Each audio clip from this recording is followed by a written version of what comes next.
മക്കളെ, എല്ലാ കൂട്ടുകാർക്കും LSS വിൻഡോയുടെ പുതിയൊരു മോഡൽ എക്സാമിലേക്ക് സ്വാഗതം. ഇന്ന് നമ്മൾ ഇംഗ്ലീഷിൻ്റെ മോഡൽ എക്സാമാണ് ചെയ്യാൻ പോകുന്നത്.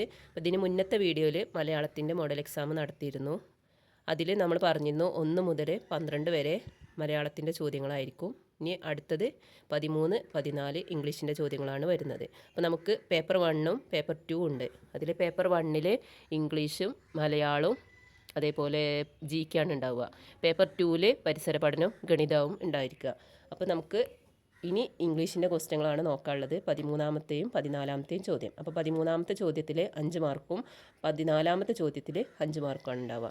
ഞാൻ എന്നും പറയാറുള്ളത് പോലെ തന്നെ ക്വസ്റ്റ്യൻ കണ്ടിട്ട് ഉത്തരം അറിയാവുന്നത് എക്സാം എഴുതുന്നത് പോലെ തന്നെ എഴുതി നോക്കുക. 1ാം പാഠം പഠിച്ചിട്ട് 1ാമത്തെ യൂണിറ്റ് പഠിച്ചതിന് ശേഷം മാത്രമേ എക്സാം എഴുതാൻ പാടുള്ളൂ. അല്ലാതെ വെറുതെ വീഡിയോ കണ്ടു പോകരുത്. നന്നായി പഠിച്ചതിന് ശേഷം എക്സാം ഹാളിലാണെന്ന് വിചാരിച്ച് ഓരോ മാർക്കിട്ട് അറിയുന്ന കാര്യങ്ങൾ കൃത്യമായിട്ട് എഴുതി പോവുക.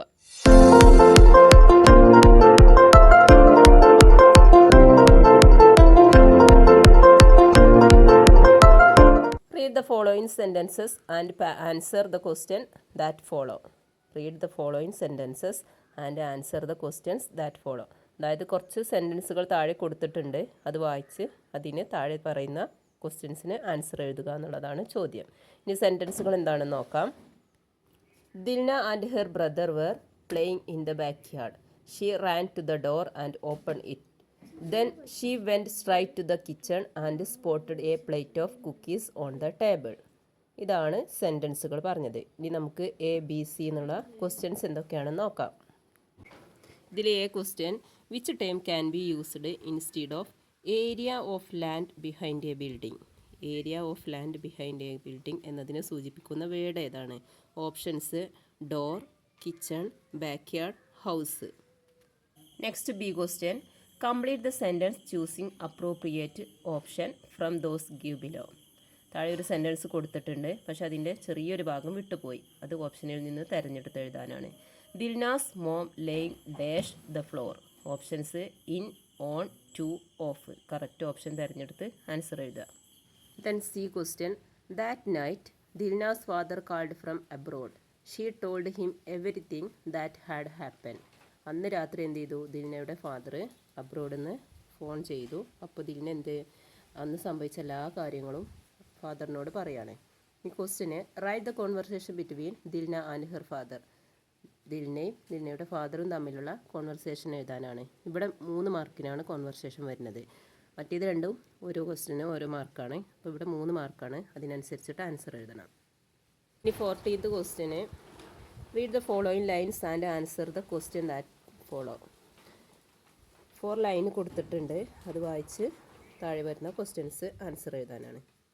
No that if you need them a hero will be near to help you in the darkest time and take away the fear. ഇനി ഇതിൽ A question find out the rhyming word from the line and write below.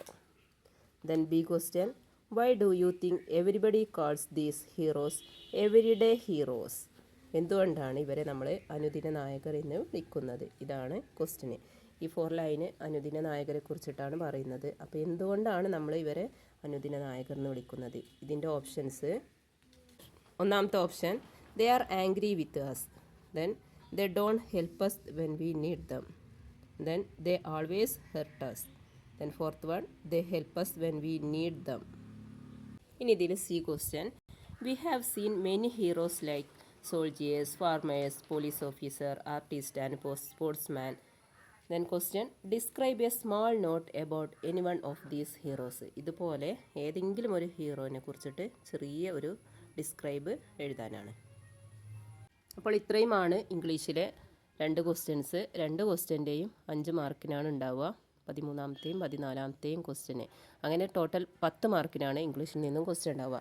ഇനി ഇതിൻ്റെ ആൻസർക്ക് teacher മലയാളത്തിൻ്റെ answer key പറഞ്ഞതുപോലെ തന്നെ ടീച്ചറുടെ WhatsApp ഗ്രൂപ്പിലുള്ള കുട്ടികളാണെന്നുണ്ടെങ്കിൽ അതിൽ ടീച്ചർ ആൻസർ കീ വിടും. അതല്ല ഇനി ആൻസർ കീ വേണമെന്നുണ്ടെങ്കിൽ പിന്നെ ഈ നമ്പറിലേക്കൊന്ന് മെസ്സേജ് ചെയ്താൽ മതി. ടീച്ചർ ആൻസർ വിട്ടുതരാം. അതേപോലെ പ്രത്യേകം ശ്രദ്ധിക്കുക, ടീച്ചറുടെ വാട്സാപ്പ് ഗ്രൂപ്പിലുള്ള മക്കളാണെന്നുണ്ടെങ്കിൽ എന്തായാലും ടീച്ചർ അതിൽ ആൻസർ വിടും. അപ്പോൾ ആൻസർ കീ കിട്ടിക്കഴിഞ്ഞാൽ നിങ്ങൾ എഴുതിയ ഉത്തരവും ആൻസറിൽ പറഞ്ഞ ഉത്തരവും കറക്റ്റാണോ നോക്കണം. എന്നിട്ട് കിട്ടിയ മാർക്ക് എത്രയാണെങ്കിലും അത് വീഡിയോക്ക് താഴെ കമൻറ്റ് ചെയ്യണം. അപ്പോൾ ഇനി അടുത്ത വീഡിയോ ടീച്ചർ ചെയ്യാൻ പോകുന്നത് GKൻ്റെ വീഡിയോ ആയിരിക്കും. അപ്പോൾ കേരളത്തിൻ്റെ പ്രധാനപ്പെട്ട കാര്യങ്ങൾ പഠിക്കുക, അതേപോലെ പ്രധാനപ്പെട്ട കറണ്ട് അഫെയർ പഠിക്കുക.